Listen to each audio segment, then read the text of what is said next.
Ketum PBB Yusril Iza Mahendra sampaikan penegasan sikap partainya tetap berkomitmen teguh kepada Prabowo.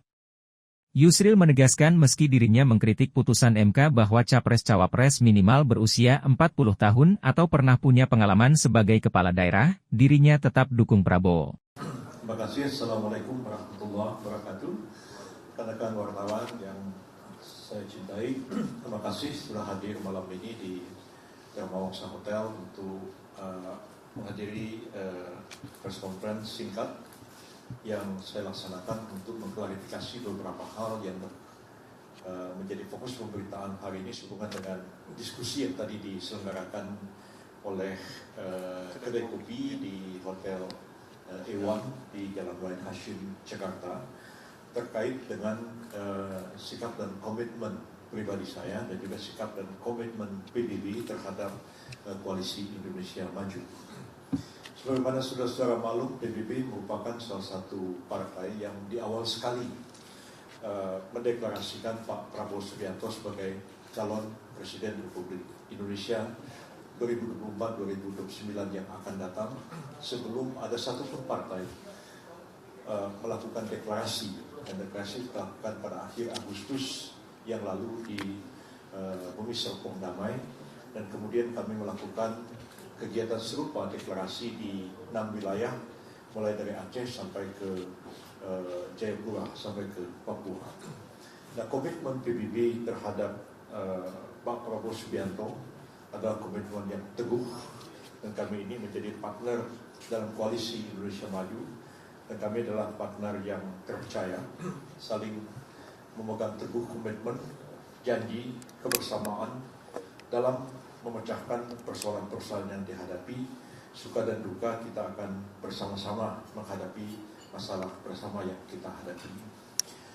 Jadi tidak ada keraguan sedikit pun mengenai komitmen saya pribadi dan komitmen PBB terhadap Pak Prabowo dan terhadap koalisi.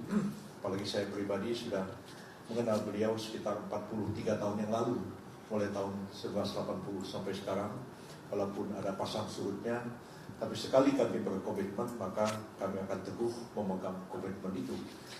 Nah, sehubungan dengan pelaksanaan putusan dari Mahkamah Konstitusi yang sama-sama kita ikuti kemarin, ada 4 putusan Mahkamah Konstitusi, dan saya juga sudah menyampaikan rilis tertulis kemarin tentang putusan Mahkamah Konstitusi itu, baik putusan yang pertama, 2, 3, maupun keputusan yang terakhir, nomor 4, yang mengabulkan permohonan pemohon mahasiswa dari Universitas Surakarta, yang akhirnya Mahkamah Konstitusi mengabulkan sebagian dan menyatakan bahwa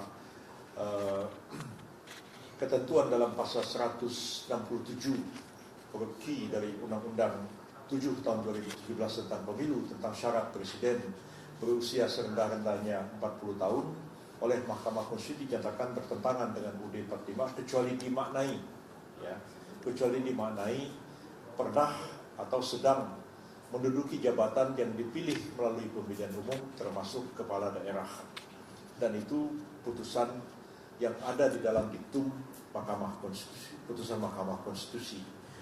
Nah, putusan Mahkamah Konstitusi itu tegas bunyinya dalam diktum, tidak ada perbedaan tafsir dan perbedaan pendapat mengenai bunyi diktum itu. Walaupun putusan sebagai sebuah putusan itu bisa menimbulkan kontroversi, pro kontra terhadap putusan.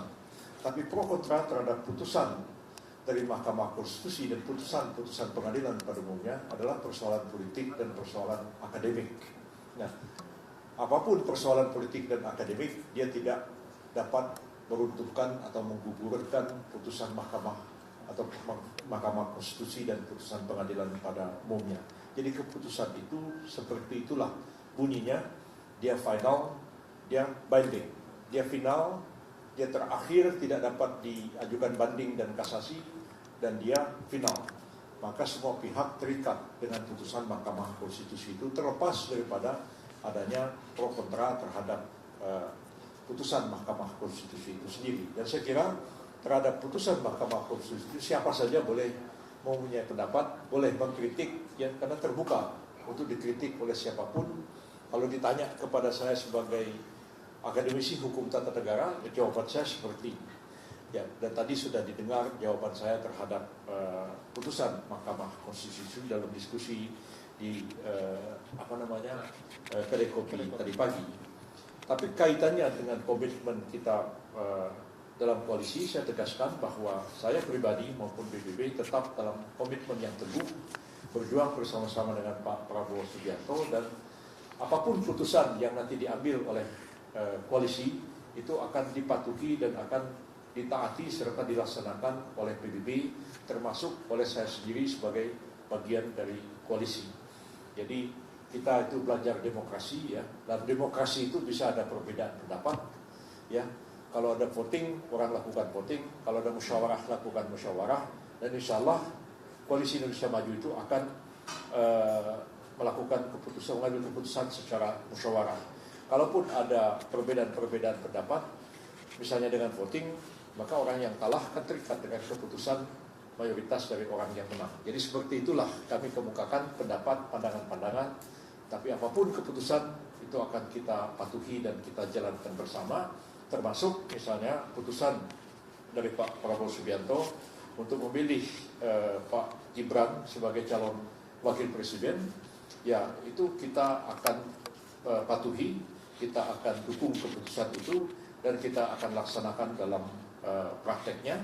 Dan apapun kritik, apapun saran dan pendapat, maka kami akan bersama-sama mempertahankan keputusan yang telah diambil itu. Jadi dari segi komitmen dan keputusan PBB itu nggak usah diragukan, nggak usah dikhawatirkan. Kita komit dengan koalisi, dan apapun keputusan koalisi yang diambil oleh Pak Prabowo terkait dengan wakil presiden dan keputusan-keputusan lain, itu akan kita patuhi dan kita akan laksanakan bersama apapun risiko yang kita hadapi. Bahkan oleh karena keputusan ini mungkin nanti ketika akan dilaksanakan itu akan menghadapi sejumlah persoalan-persoalan hukum. Misalnya, apakah keputusan ini harus mengubah undang-undang? Apakah presiden perlu mengeluarkan perpu? Apakah ketua KPU Pak Hashim harus mengeluarkan keputusan KPU?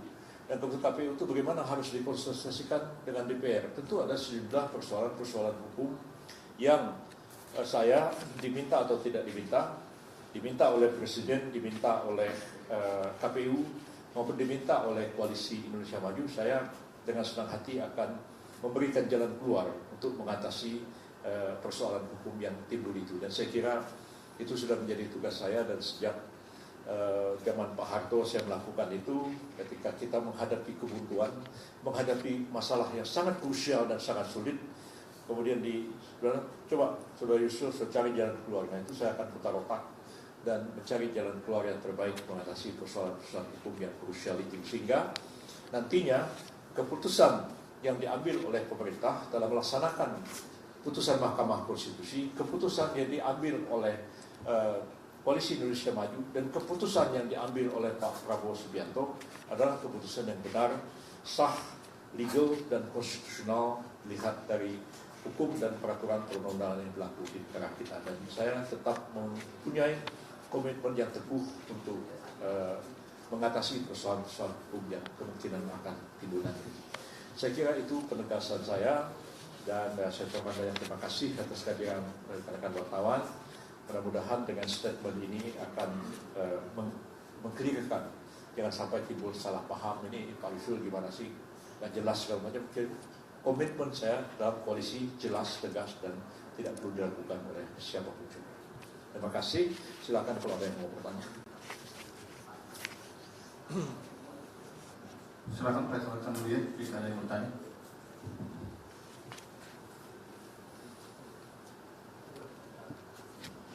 Selamat malam Bang, Adil dari Tempo. Tadi saya juga ikut di kedai kopi itu ya, tapi secara mendadak juga akhirnya memberikan klarifikasi. Nah, kira-kira apa yang terjadi sehingga Bang Yusril akhirnya memutuskan secara mendadak bikin konfes di sini?